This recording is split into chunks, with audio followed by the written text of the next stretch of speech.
In today's chess video, we will explore some fascinating chess opening tricks and traps in the center game. But wait, there's more. I've got an intriguing chess puzzle waiting for all of you. Be sure to stick around until the end to enjoy the complete experience.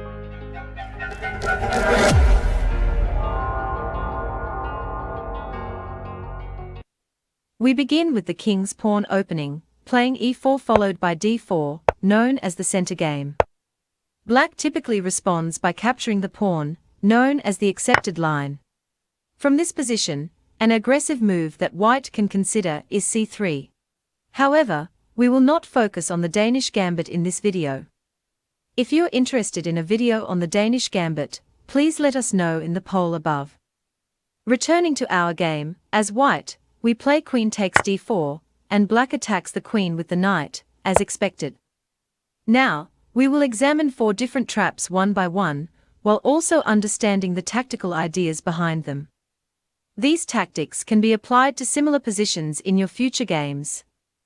Let's begin with the first trap, setting it up with queen to a4. Black responds with queen to e7, attacking the central pawn. We defend the pawn by playing knight to c3. Black continues with knight to f6, increasing pressure on the center. We pin the knight to the queen by playing bishop to g5. Black then plays pawn to d5, adding a third attacker on the pawn.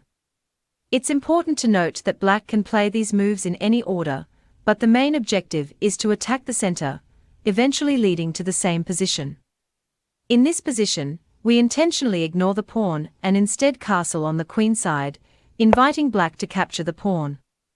Black takes the pawn, and we recapture it with our knight. Now, if black becomes greedy and captures our knight, they will fall into a trap. Let me explain how.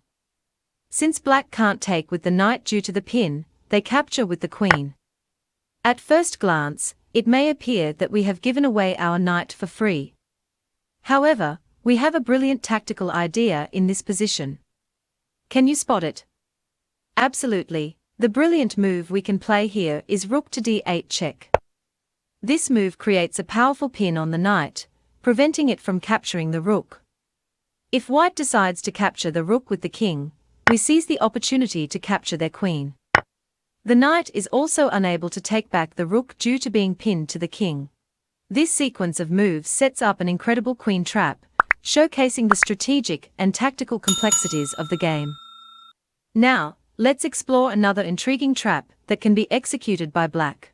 After the moves queen to d4, knight to c6, and queen to e3, we immediately strike with bishop b4 check. White responds by blocking with a pawn, requiring us to retreat our bishop. At this point, white has various options such as knight to f3 or bishop to b5, but a common move is bishop to c4, which we'll consider here.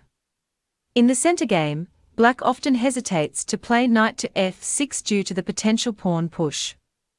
However, in this particular situation, we can confidently opt for knight to f6, as there is a hidden trap waiting to be unveiled.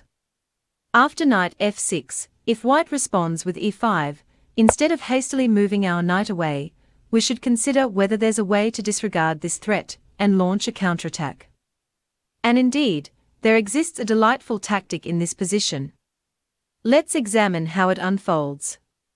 We deliberately ignore the attacking knight and swiftly castle kingside. If white falls into the trap and captures our knight, we unleash the beautiful move rook to e8, sealing the fate of a valuable piece. White is unable to move the queen due to the pin against the king. Consequently, black secures the capture of white's queen, leaving us with a decisive advantage in the game. This brilliant sequence demonstrates the power of tactical awareness and the ability to exploit opponents' errors to gain a significant edge in the match. Now, let's examine another scenario, this time from the perspective of black. After the moves queen to d4 and knight to c6, white chooses the standard move queen to e3, commonly seen in this opening. In response, we play knight to f6, and white plays bishop to c4, aiming to attack the vulnerable f7 square. Next, we advance with knight to e5, targeting the bishop. The bishop retreats to b3, maintaining its position on the diagonal. Now, we unleash a clever tactic by playing bishop to b4, delivering a check. If white blocks the check with the bishop, the position remains equal. However, it is more likely that white will play pawn to c3, attacking the bishop. At this crucial moment, we can spring a deadly trap by playing bishop to c5, striking the queen.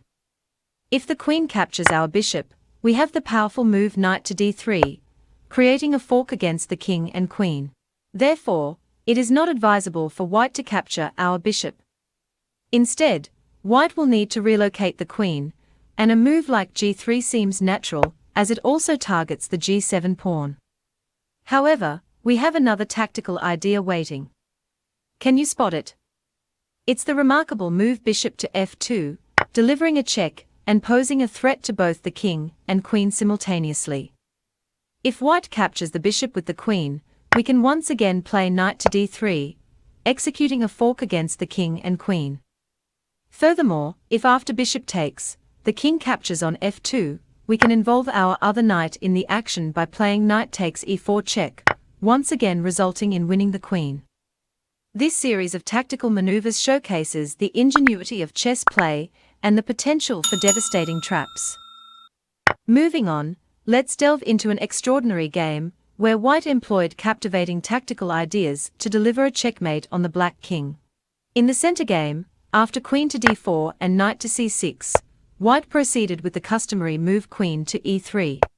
Black responded with bishop b4 check, and white blocked the check with the c-pawn, simultaneously attacking the bishop. The bishop retreated, and white played bishop c4. Black developed their knight to e7, preparing to castle. White then initiated an attack by playing queen to g3, targeting a pawn. Black calmly castled, nullifying any immediate threats. Instead of attempting bishop h6, which could be defused by black's knight to g6, white opted for h4 to establish control over the square. Sensing a potent attack brewing, black decided to shift their pieces toward the king side, and thus played knight g6. White followed up with h5 as anticipated. Black maneuvered their knight to e5, aiming an attack at the bishop. At this crucial moment, white executed an absolutely mind-blowing combination. Can you discover it? White initiated with bishop g5, simultaneously attacking the black queen. Black is unable to capture the bishop since it is protected by the queen. Additionally, advancing the pawn is not an option due to the check delivered by the bishop. Consequently, black was compelled to relocate their queen to e8. Next, white unleashed bishop f6, a decisive move. This move poses an immediate threat of checkmate. In response, black played g6, attempting to create an escape route for their king. White captured the pawn on g6, and now, if black were to capture with their pawn, white would execute checkmate with rook to h8. Therefore, instead of capturing with the pawn, black opted to capture with their knight. However, white ingeniously sacrificed their queen with queen g6 check. Black captured the queen with their pawn, and white swiftly finalized the game with rook to h8, delivering a checkmate that concludes the encounter in white's favor. Now, it's time for a puzzle. In the given position, it's white's turn, and you need to find the best move for white. Share your answers in the comments, and let's see how many of you can solve it correctly. Also, don't forget to like and subscribe to stay updated with future videos. Take a moment to check out the other videos appearing on your screen right now. Thank you for watching, and I look forward to seeing you in the next one. Take care and peace.